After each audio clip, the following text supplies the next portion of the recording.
Oui, merci Père pour ce temps que tu nous donnes encore pour élever ton nom, pour glorifier ton nom.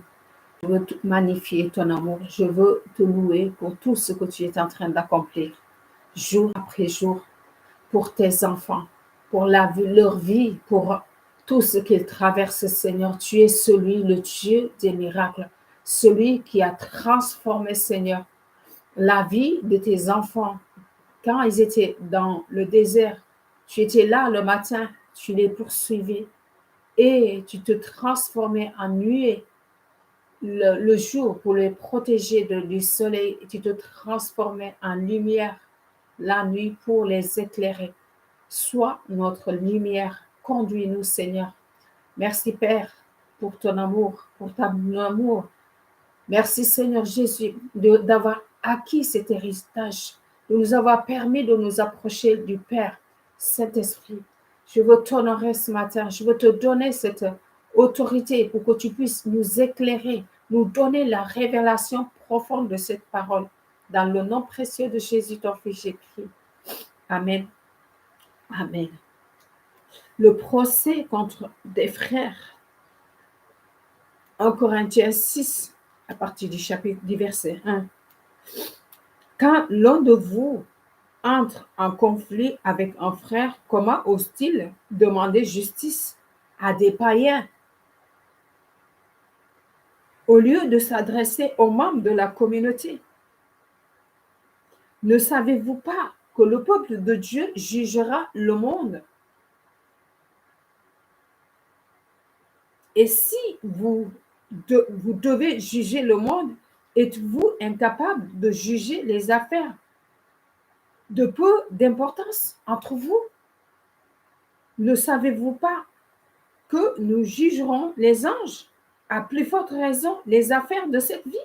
Or, quand vous avez des conflits pour des affaires de ce genre, vous allez prendre comme des juges des gens qui ne comptent pas, qui ne comptent pour rien dans l'Église. Je le dis à votre honte. Il y a sûrement parmi vous au moins un homme sage qui soit capable de regarder, de régler le conflit entre frères. Alors, faut-il vraiment qu'un frère soit en procès avec un autre, et cela devant des juges incroyants? Je vais m'arrêter un peu là. Paul est en train, comme d'habitude, avec les Corinthiens, il est en train de régler les conflits qui existent dans cette église qu'il a formée. Mais ce qui l'a choqué, ce qui se passe à l'intérieur de l'église n'y reste pas. Au lieu que ces chrétiens-là se regroupent pour régler ce qui les concerne, ils vont voir d'autres personnes pour régler ça. Des gens qui ne sont pas chrétiens. Ils les appellent des incroyants, des gens qui ne croient pas en Dieu. Vous savez, les gens de ce monde, ils ont hâte à pouvoir juger, à pouvoir dire, à pouvoir donner toutes sortes de critiques. Et nous aussi, les enfants de Dieu, nous ne sommes pas les derniers. Donc, Paul est en train d'attirer notre attention. Ce qui nous concerne reste entre nous.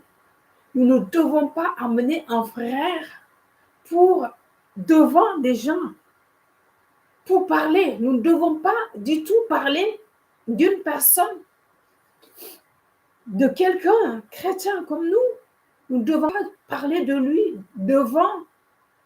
Nous ne devons même pas le mépriser. Nous ne devons pas parler de ce qui le concerne devant des gens. Mais entre nous déjà, nous devons veiller à ne pas sortir des mots qui vont blesser notre frère. À plus forte raison, porter ces choses devant des gens qui ne croient pas en Dieu. Et c'est ce qu'il est en train de dire. Vous avez été établis pour juger parce que vous connaissez Dieu.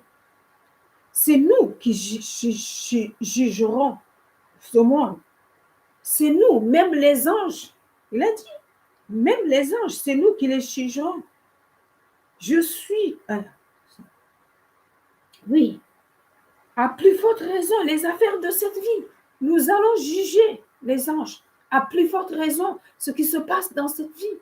Nous sommes capables parce que nous avons reçu la sagesse de Dieu pour faire cela. l'a dit en Corinthiens 2, ce que les hommes ne peuvent pas recevoir parce qu'ils n'ont pas Christ, parce qu'ils n'ont pas reçu l'Esprit de Dieu.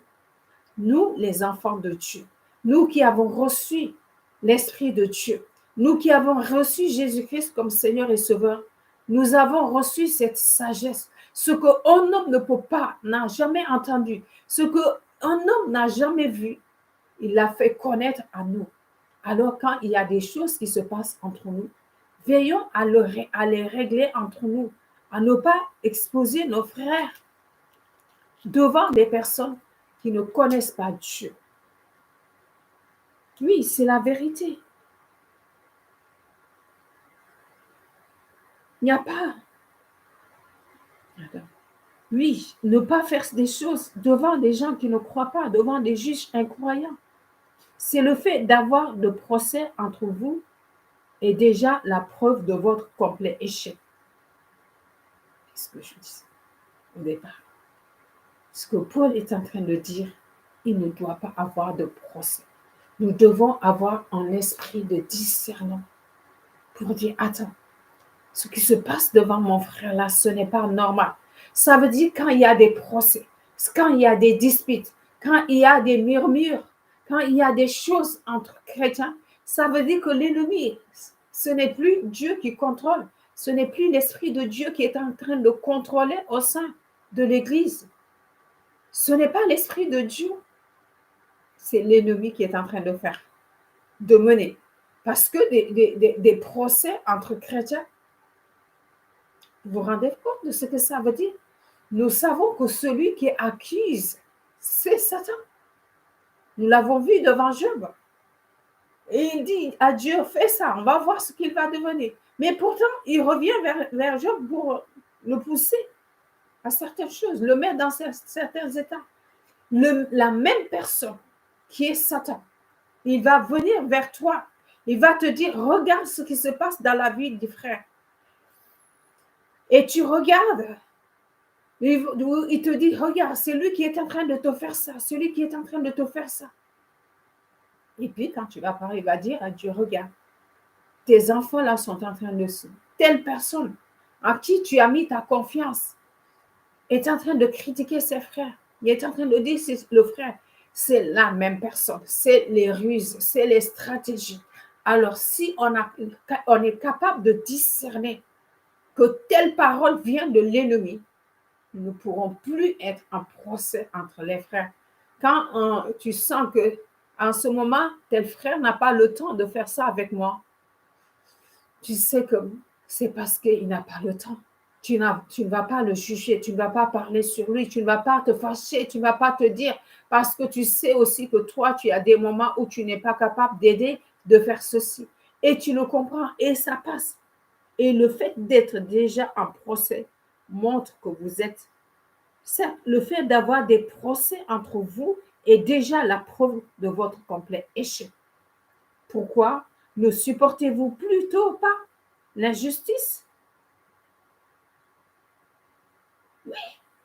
Pourquoi ne vous laissez-vous pas plutôt dépouiller pour un certain moment? Et vous agissez ainsi envers les frères? Vous savez sûrement que ceux qui font le mal n'auront pas de place dans le royaume de Dieu. Ne vous y trompez pas. Les gens immoraux, adorateurs d'idoles, adultères,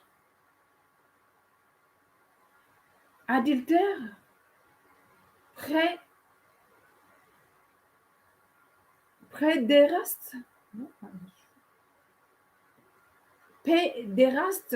voleurs, envieux, ivrognes, calomniateurs ou malhonnêtes n'auront pas de place dans le royaume de Dieu. Quand tu vois dans une église où les gens se parlent les uns contre les autres, où ils sont en train,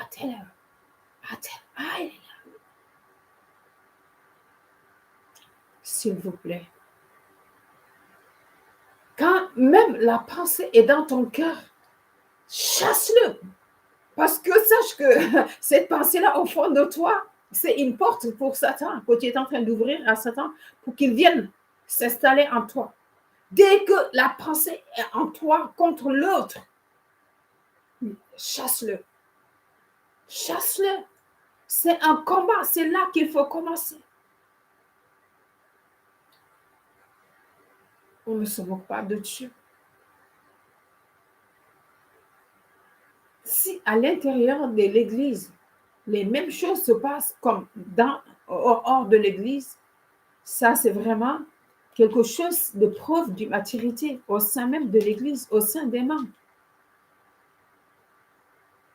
Nous devons chercher à mettre les autres au-dessus de nous, à les instruire dans l'amour. Si tu vois quelque chose qui ne correspond pas, prie déjà pour cette personne. Prie jusqu'à ce que cette personne comprenne. Et puis va lui parler. Ce n'est pas toi qui vas le convaincre, c'est l'Esprit de Dieu qui convainc cette personne et qui va arrêter ce qui se fait. Mais voilà, ces personnes qui font toutes ces choses n'hériteront pas le royaume de Dieu, n'ont pas de place dans le royaume de Dieu. Voilà ce qui était certain d'entre vous.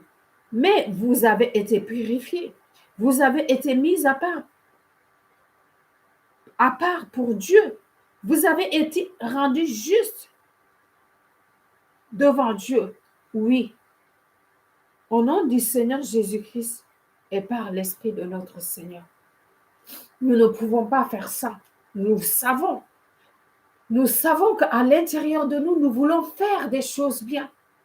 Mais notre chair n'en est pas capable. Le bien que nous voulons faire, nous ne le faisons pas. Et c'est le mal que nous faisons. Mais Dieu soit loué parce que Jésus-Christ est mort, il est ressuscité. Et son esprit est en nous. Et cet esprit qui est en nous nous permet maintenant d'être justifiés, d'être renouvelés, de faire les choses. Et c'est en cela que nous devons être des instruments, des canaux par lesquels le Seigneur va passer pour aider, pour venir, pour relever, pour remonter le moral. Quand l'autre est tombé, va vers lui. Je suis là pour t'aider à te relever. Pour t'aider à te relever. Parce que ce n'est pas toi qui fais. Rappelle-toi, c'est Jésus au travers de toi. C'est l'Esprit de Dieu qui fait ça au travers de toi. Tu deviens la source, tu deviens le canal pour aider les autres.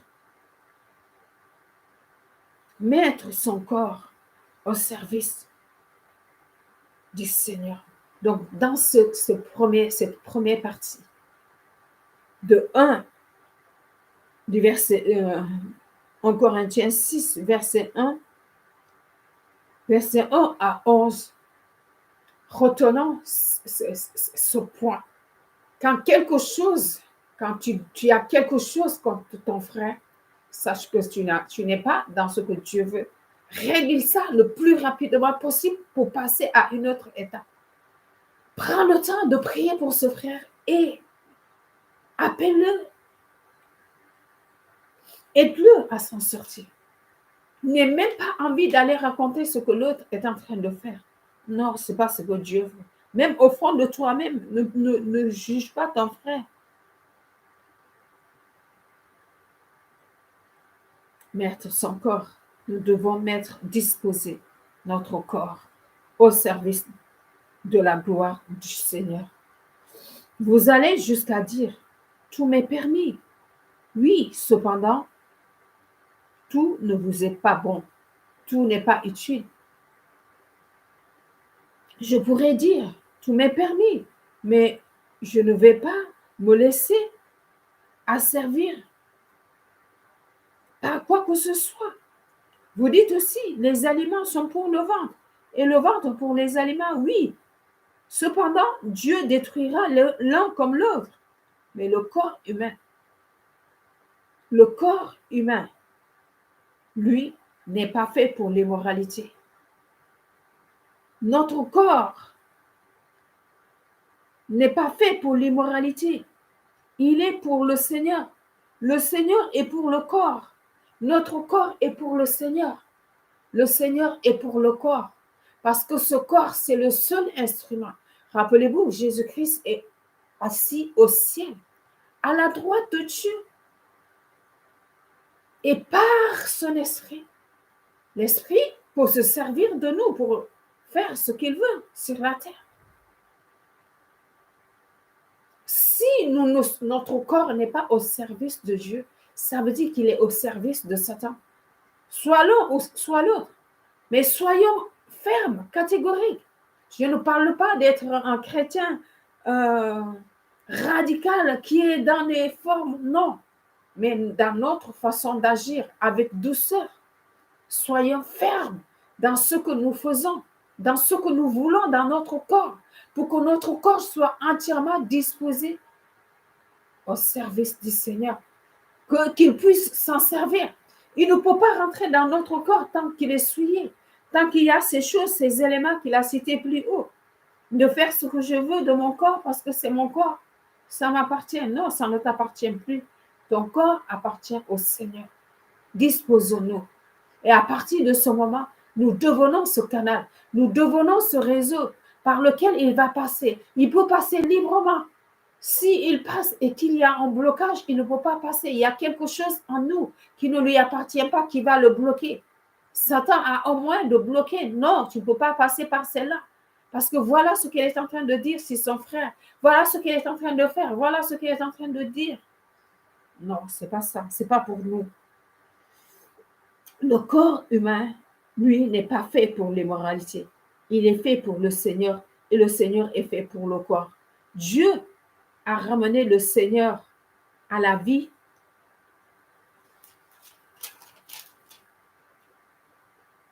Nous ramènera de la mort à la vie par sa puissance. Quel que soit ce qui ne marche pas, ne fonctionne pas dans ton corps, déclare cette parole. Cette parole, le Seigneur est dans ton corps. S'il y a une partie de ton corps qui ne fonctionne pas comme il faut, demande-le au Seigneur. L'esprit de celui qui a ressuscité Jésus-Christ d'entre les morts rendra aussi la vie à notre corps, rendra la vie à tout ce qui a été, ressuscitera aussi dans notre vie tout ce que l'ennemi a pu retenir, rendra la vie, notre être entière, nous ramènera de la mort à la vie par sa puissance. L'Esprit de Dieu. Dieu a ramené le Seigneur à la vie et il ramènera de la mort à la vie. Il nous ramènera de la mort à la vie par sa puissance. Je prie à cet instant, Seigneur, que tout ce qui a été retenu dans notre vie, tout ce qui a été retenu captif, tout ce qui a été tué, tout ce qui a été rendu stérile dans notre vie, cet esprit qui a ressuscité Jésus-Christ d'entre les morts va rendre ce matin la vie à notre corps, à tous nos affaires, à tout ce que nous avons lutté depuis longtemps qui a été retenu, que cet esprit le ramène à la vie. Restons dans notre vie cela, dans le nom précieux de Jésus. Amen. Amen. Vous savez que vos corps sont des parties du corps de Christ. Nous sommes une partie. Le corps de Christ, c'est toi, c'est les chrétiens. Ce n'est pas l'Église, ce n'est pas le bâtiment. L'Église, c'est notre corps tout entier. Alors, notre être, ce que nous sommes, ça, c'est le corps de Christ. Il vit au travers de nous. Il manifeste ce qu'il veut au travers de nous. Il révèle ses secrets au travers de nous. Il libère ceux qui sont retenus captifs au travers de nous. Il pourvoit ce dont ils ont besoin au travers de nous. Soyons un canal pour bénir, un canal pour aider. Soyons attentifs aux cris des autres, aux lamentations. Ayons le cœur, demandons à Jésus de nous donner son cœur pour que nous ayons un amour indestructible, une compassion pour les autres, pour les aider, pour les soutenir. Nous sommes Votre corps, vous savez que vos corps sont des parties du corps de Christ. Oui, Paul nous l'a décrit. Nous sommes les membres. Quand un membre est malade, tous les autres sont malades. Quand un membre est en honneur, tous les autres sont en honneur. Mais comment se fait-il qu'il y ait de la jalousie entre vous? Demandons au Seigneur de détruire tout esprit de jalousie, tout esprit de comparaison, tout esprit de pitié de soi. Que l'esprit qui a ressuscité Jésus-Christ d'entre les morts vienne enlever tout ça dans nos corps pour que nous puissions revêtir entièrement de Christ, pour que nous puissions revêtir de l'Esprit de Dieu, pour que nous puissions être ces canaux, nous puissions être ces sources pour bénir les autres, pour prendre soin, pour prier, pour être attentifs à ce que vivent les autres. Oui. Vais-je donc prendre une partie du corps de Christ pour en faire une partie du corps d'une prostituée? Certainement pas.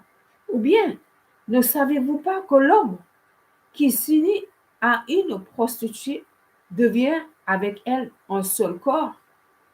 Il est écrit, en effet, les deux deviendront un seul être. Si on s'unit à quoi que ce soit, la prostitution, c'est pas seulement d'aller coucher avec une femme ou avec un homme qui n'est pas le tien. Ça peut être quelque chose. Ça peut être ton travail. Ça peut être, je ne sais pas, tes enfants. Ça peut être quelque chose qui met à la place de Dieu. Et tu deviens un seul avec cet être au lieu de l'être avec Dieu. Rappelez-vous, la première place dans notre vie revient à notre Seigneur. Si nous mettons quelqu'un à la place, ça n'ira pas. Ça devient de la prostitution. Et nous nous unissons à cette personne, à cette chose, à ce que nous faisons, et nous laissons Dieu derrière.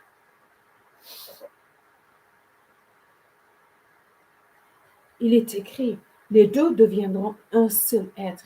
Mais celui qui s'unit au Seigneur devient spirituellement un avec lui. Si nous nous unissons au Seigneur, si nous laissons notre corps utiliser, si nous laissons utiliser notre bouche, si nous laissons utiliser nos yeux, si nous laissons utiliser nos mains, si nous laissons utiliser nos pieds pour faire du bien à l'autre à côté de nous, pour dire du bien, pour penser du bien, tout notre être rempli de Christ, nous devenons un avec lui, nous devenons un avec le Père, nous devenons un avec le Saint-Esprit. Nous devenons un avec la Trinité, le Père, le Fils et le Saint-Esprit. Nous devenons ce canal. Nous devenons esprit, âme et corps. Tout notre être devient un avec le Seigneur. Et dans ce cas, dites-moi si quelque chose peut avoir, pour mettre une séparation entre nous et Dieu. Non, nous devenons entièrement à lui parce qu'il se sert de nous pour toucher. Rappelez-vous, le but de Dieu, c'est de sauver toute l'humanité, de toucher tous ses enfants. Alors, si l'on fait quelque chose à un de ses enfants, des plus petits, c'est au Seigneur que nous le faisons. Rappelons-nous, la première place lui revient. Et après, il se sert de nous pour aller toucher les gens qui sont dans le besoin. Ne savez-vous pas que vous êtes? Donc, oui, nous devenons un. Nous devenons un avec le Seigneur. Fouillez l'immoralité. Fouillez la corruption. Fouillons la jalousie. Fouillons les suspicions contre les autres. Fouillons cela. Demandons au Saint-Esprit. Libère-nous, Seigneur, de toute accusation, de tout, parce que nous savons que c'est Satan qui accuse l'autre. Libère-nous de toute parole qui ne vient pas de toi, de toute parole qui vient des autres, de l'ennemi, de nous-mêmes, de notre chair. Mais aide-nous à nous focaliser sur toi, Jésus, à nous focaliser sur ton objectif, l'objectif du Père, et à laisser le Saint-Esprit nous canaliser, nous guider jour après jour. Celui qui s'unit au Seigneur devient spirituellement un. Et à partir d'aujourd'hui, Seigneur, nous te prions, Saint-Esprit, Nous savons que de nous-mêmes, nous ne pouvons pas parce que la chair est faible. L'esprit est bien disposé, mais la chair est faible. Mais toi, à nous, tu nous aides, tu restaures, tu détruis tout ce qui est de la chair à nous. Et tu laisses le Seigneur se manifester au travers de nous. Et tu nous remplis du Seigneur. Et nous devenons un. Et tu nous aides à nous unir. Au nom précieux de Jésus. Amen. Fuyons l'immoralité. Tout autre chemin que l'homme, tout autre péché commis par l'homme reste extérieur à son corps. Mais l'homme qui se livre à l'immoralité, celui qui utilise son corps, son propre corps, pour se livrer à l'immoralité.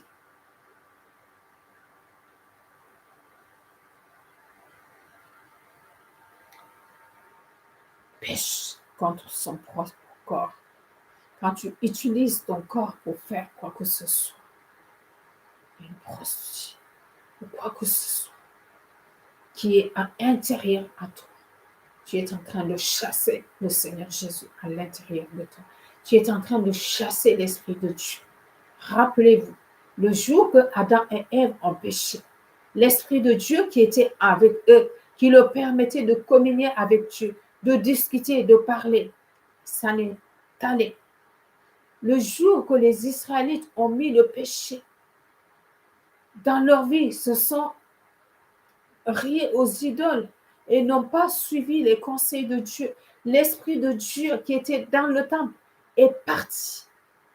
De même, nous-mêmes, si dans notre corps, nous livrons notre corps au péché, l'Esprit de Dieu ne peut pas demeurer en nous, il ne peut pas se servir parce qu'il ne peut pas rester là où il y a le péché, là où il y a Satan. Dans ce cas, Satan viendra s'accaparer de nous. Et mes amis, il ne joue pas. Quand il a l'opportunité de toucher les enfants de Dieu, il va jusqu'au bout. Même si nous voyons ce qu'il a fait dans la vie de Job et dans la vie de beaucoup de grands hommes, parce que lui, il cherche une porte. Le jour que cette porte lui est ouverte, il ne vient pas par quatre musiques. Il y va, mais profondément. Donc, nous prions, Seigneur Jésus, de nous libérer, de fermer dans nos vies toute porte qui donne accès à Satan dans notre vie, toute porte qui donne accès à l'ennemi dans notre vie, que notre corps soit consacré entièrement, soit loin, soit rempli, soit la demeure où la puissance de Dieu, le règne de Dieu, le gouvernement de Dieu viendra siéger pour manifester l'œuvre de Dieu au travers des hommes, au travers de nous, contre son propre corps. Ne savez-vous pas que votre corps est le temple du Saint-Esprit? Ce temple doit rester pur. Ce temple doit être saint. Ce temple doit chercher à connaître la volonté de Dieu, que doit avoir le même fardeau, porter le fardeau. Priez pour les nations, priez pour ceux qui sont dans la souffrance, priez ceux qui ont besoin, pour les âmes, que les âmes puissent se donner au Seigneur. Priez pour ceux qui sont dans la souffrance, pour ceux qui sont dépourvus de tout soutien matériel, que le Seigneur puisse, au travers de nous, pourvoir aux besoins de nos frères et sœurs, nous aider, ouvrir nos yeux sur ceux qui sont réellement dans le besoin. Notre corps est le temple du Saint-Esprit. Le Saint-Esprit, il demeure tant que ce corps reste saint et pur. Demandons au Saint-Esprit de venir purifier notre corps, de venir nous soutenir, nous renouveler, nous remplir de toi. Vous ne vous appartenez plus. Et cet esprit qui est en vous et que Dieu vous a donné, votre corps est le temple du Saint-Esprit. Cet esprit qui est en vous, que Dieu vous a donné. Il faut savoir ça. Il faut que ça devienne clair. Mon corps est le temple du Saint-Esprit. Mon corps est le lieu où l'Esprit de Dieu demeure. Mon corps est le lieu par lequel Jésus peut passer pour toucher d'autres personnes. Mon corps est le lieu de la compassion. Mon corps est le lieu d'amour Il n'y a pas de place pour des chamailleries. Il n'y a pas de place pour envier l'autre. Il n'y a pas de place pour critiquer l'autre. Il n'y a pas de place pour soupçonner. Il y a de la place seulement pour apporter l'amour parce que c'est l'Esprit de Dieu qui agit au travers de nous. Et c'est ça le témoignage. Nous devenons des témoignages vivants parce que notre corps est devenu le lieu où le Seigneur Jésus va demeurer pour travailler. Le temple du Saint-Esprit. Vous ne vous appartenez pas. Dieu vous a acquis. Il a payé le prix pour cela. Mettez donc votre corps lui-même au service de la gloire de Dieu. Pour cela, mettons-nous notre corps au service de la gloire de Dieu. Mettons notre corps, oui, Saint-Esprit, je t'en prie.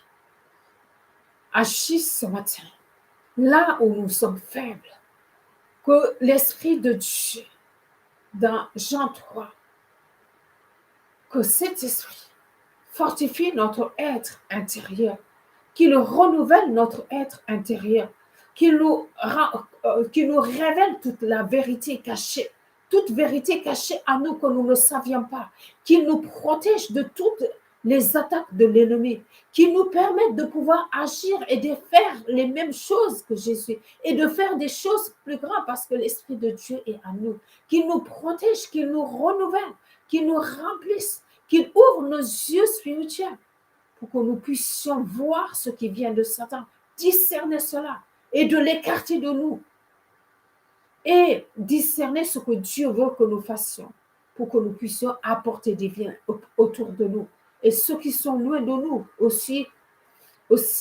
loin que le Seigneur nous le permet. Merci Seigneur pour ta parole. Merci pour la vie de tes enfants. Tu es le Dieu d'amour. Tu es le Dieu puissant. Tu es le Dieu des miracles, Père. Nous te remercions pour ta protection, pour ton amour qui t'a permis de donner ton Fils.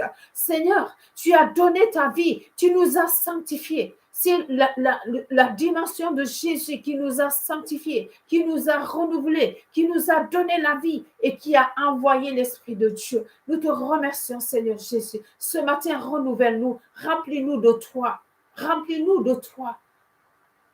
Et aide-nous à fixer nos yeux sur toi et rien d'autre.